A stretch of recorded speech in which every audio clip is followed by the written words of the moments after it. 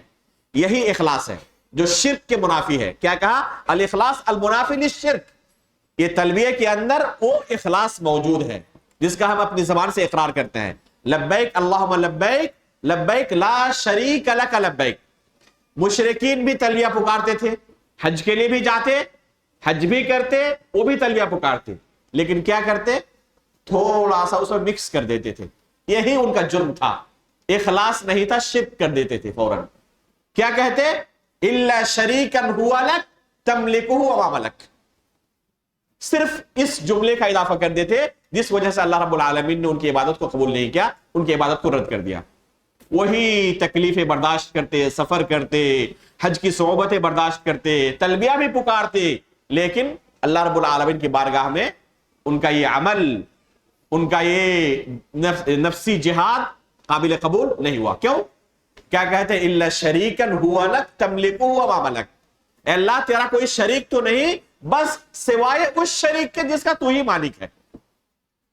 تملکہ وما ملک، تو اس شریک کا بھی مالک ہے اور ان چیزوں کا بھی مالک ہے جس کا وہ شریک مالک ہے.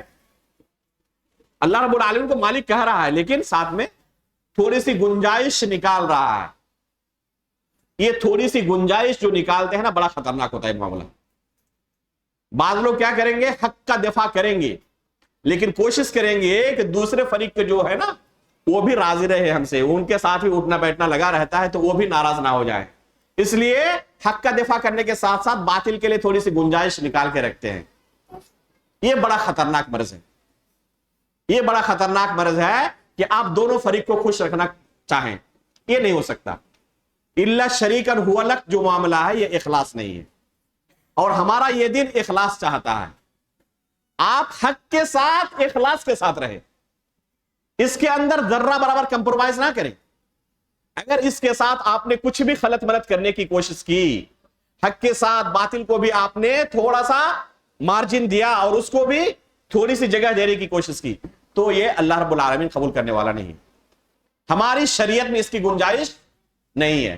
بعض سلف صالحین کے تعلق سے غالباً امام اوزاعی رحمہ اللہ سے منقول ہے، بعض لوگوں نے کہا کہ اہل حق کے ساتھ، اہل سنت کے ساتھ ہم اہل بدعت کو بھی کچھ کچھ سن لیتے ہیں اور اس سے ہمیں کوئی فرق نہیں پڑتا. تو کیا کہا ان کو؟ جواب کیا دیا کہ یہ ایسا شخص ہے جو حق اور باطل کو دونوں کو برابر کرنا چاہتا ہے. یہ گنجائش والا جو معاملہ ہے نا، یہ شریعت کے اندر نہیں ہے، ہمارے منہج کے اندر نہیں ہے. ہمارا منہج وہ ہے جس کے بارے میں اللہ کے رسول نے کہا تھا ترکتکم علی المحجۃ البیضاء لیلھا کنہارھا لا یزغ عنھا بعدی الا ھالک. میں تم کو ایک ایسے راستے پر چھوڑ کر جا رہا ہوں، اتنا واضح راستہ، اتنا شاہراہ ہے، روشن ہے، جس کی راتیں بھی اسی قدر روشن ہے جس طرح کے دن روشن ہے. لا یزغ عنھا بعدی الا ھالک. اس راستے سے ذرہ برابر کوئی ادھر ادھر ہوگا نا تو ہلاکت ہی اس کا مقدر ہے. یہ دین اخلاص چاہتا ہے کہ آپ جسے حق سمجھتے ہیں اس کے لیے ڈٹ کر رہیں، اس کے ساتھ باطل کو خلط ملط کرنے کی کوشش نہ کریں. بالکل حق کو تمام شبہات سے، تمام طرح کے باطل افکار سے بچا کر رکھے. یہ اس دین کا تقاضا ہے، لا الہ الا اللہ کے تقاضوں میں سے، اس کے شروط میں سے. الا شریکا هو لک تملکہ وما ملک، یہ ہماری شریعت قبول نہیں کرتا. ہماری شریعت صرف لبیک اللہم لبیک لبیک لا شریک لک، یہ لا شریک لک ہماری شریعت اس کی تعلیم دیتا ہے کہ اللہ کے ساتھ کسی کو ہم شریک نہیں کر سکتے، ذرہ برابر کسی کو شریک نہیں کر سکتے. یہاں تک کہ کسی دوسرے کی رضامندی بھی اگر ہم نے کسی عبادت کے اندر شامل کر لی تو اسی کو ریا کہا گیا ہے. اسی کو کیا کہا گیا؟ ریا کہا گیا ہے. اور ریا کو اللہ رب العالمین نے شرک سے تعبیر کیا ہے. ترکتہ الشرک، اس کو اللہ تعالیٰ نے شرک کہا کہ اس کو بھی میں چھوڑ دیتا ہوں اور اس کے شرک کو بھی چھوڑ دیتا ہوں. تو یہ اخلاص ضروری ہے. لا الہ الا اللہ کا اقرار کرنے کے ساتھ ساتھ کون سا اخلاص؟ جو شرک کے منافی ہو، جو ریا کے منافق ہو، جو نفاق کے منافی ہو. اگر یہ چیزیں موجود ہیں اس کا مطلب کہ لا الہ کے اندر ہم مخلص نہیں ہیں. یہ چھٹی شرط ہے کہ لا الہ کا اقرار بھی کریں، ساتھ میں ہم مخلص بھی رہیں. آخری شرط ہے، ساتویں شرط، المحبہ المنافیہ للبغض والکراہیہ.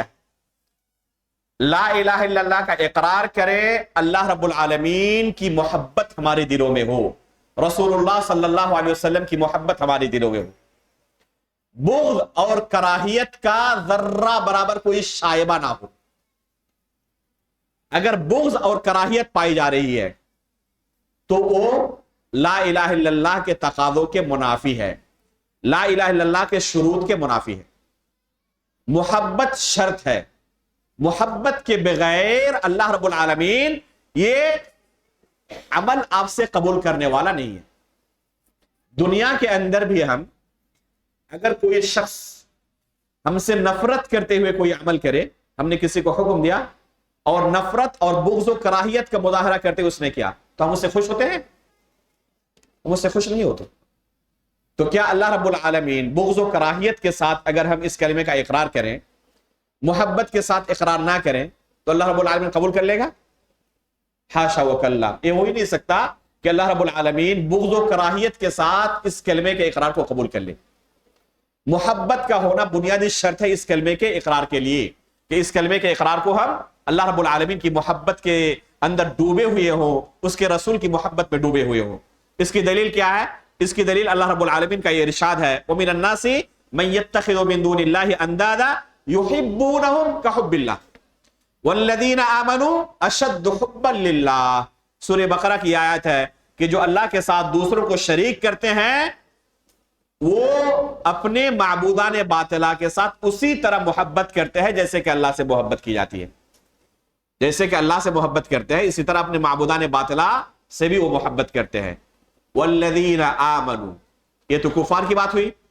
جہاں تک مؤمنین کی بات ہے ان کا معاملہ کیسا ہے؟ والذین آمنوا اشد حبا للہ، ایمان والے اللہ رب العالمین سے اس سے کہیں زیادہ محبت کرنے والے ہوتے ہیں۔ حقیقت میں اہل ایمان کے اندر، ان کے دلوں میں اللہ کی جو محبت ہوتی ہے، یہ محبت کسی دوسری محبت اس کے سامنے کچھ بھی نہیں ہے، ہیچ ہے۔ یہاں تک کہ اولاد کی محبت، والد کی محبت، بیوی کی محبت، مال کی محبت، ہر چیز کی محبت، محبت نہ ہو اللہ رب العالمین کی تو حقیقت میں عبادت کو انجام دینا کما حقہ ممکن ہی نہیں ہے۔ مال کی محبت، نفس کی محبت کسے نہیں ہوتی؟ اللہ کی محبت اگر اس پر غالب نہ ہو تو جہاد نہیں کر سکتا ہو، اللہ کے راستے میں خرچ نہیں کر سکتا ہو۔ شیطان اسے ڈرائے گا کہ اللہ کے راستے میں خرچ کرے گا تو فقیر ہو جاؤ گے۔ فجر کی نماز میں حاضر نہیں ہو سکتا اللہ کی محبت نہ ہو۔ رات کو اٹھ کر تہجد کی نماز نہیں پڑھ سکتا اللہ کی محبت نہ ہو۔ یہ محبت دل کے اندر جس قدر ہوگی، عبادت کے اندر لذت اسی قدر ہوگی۔ ابراہیم علیہ الصلوۃ والسلام اللہ کی محبت میں اپنے بیٹے کے گلے پر چھری رکھ دیتے ہیں۔ غزوہ بدر کے اندر جو لوگ قیدی بن کر آئے مسلمانوں کے ہاتھ، اللہ کے رسول صلی اللہ علیہ وسلم مشورہ طلب کرتے ہیں ان کا کیا کیا جائے۔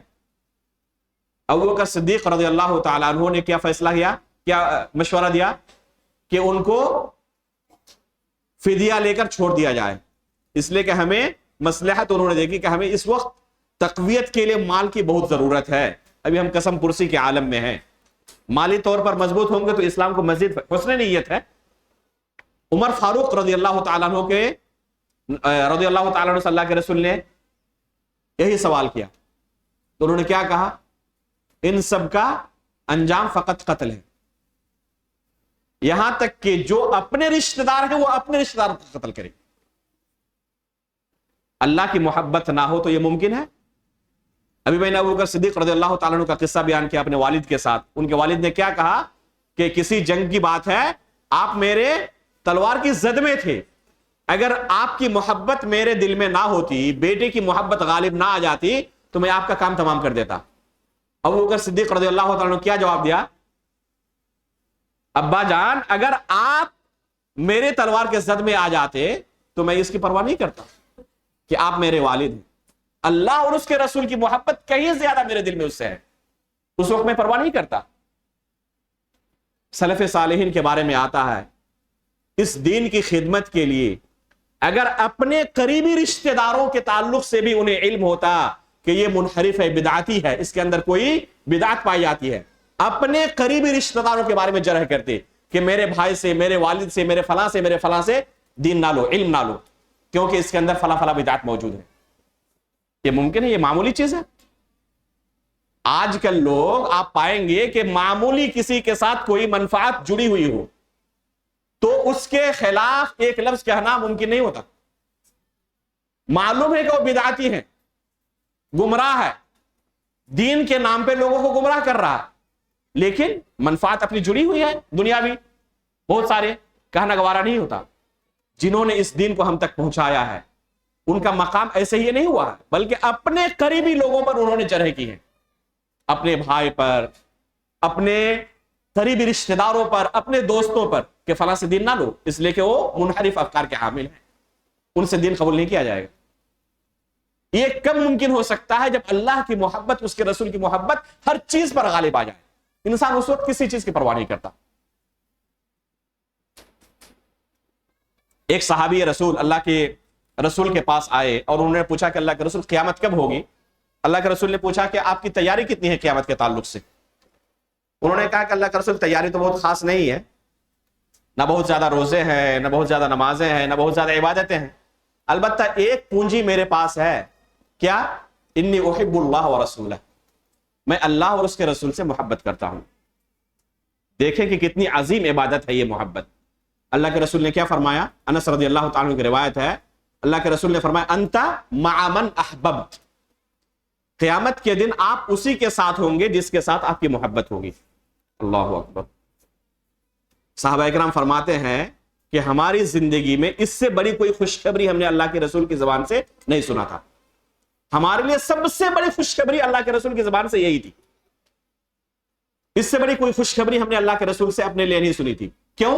کیونکہ ہم تمام صحابہ اللہ اور اس کے رسول سے محبت کرنے والے تھے. حقیقت میں جھوٹی محبت نہیں، جس طرح کے آج لوگ دعوے کرتے ہیں نا، محبت کے نام پہ سب بدعتیں کرنے والے، سینہ ٹھوکنے والے اور حلوے کھانے والے اور جلوس نکالنے والے، محبت کے نام پہ سب ہو رہا ہے نا. یہ محبت نہیں ہے. حقیقی محبت وہ ہے جو صحابہ اکرام نے کر کے دکھایا ہے. اللہ کے رسول پر تیروں کی بارش ہو رہی ہے اور اپنے سینوں کو آگے کر دیتے ہیں، آخری سانس تک اللہ کے رسول کی حفاظت کرتے ہیں. یہ ہے محبت. یہ کب ہو سکتا ہے؟ جب اللہ کے رسول کی محبت اپنے نفس کی محبت پر غالب آ جائے.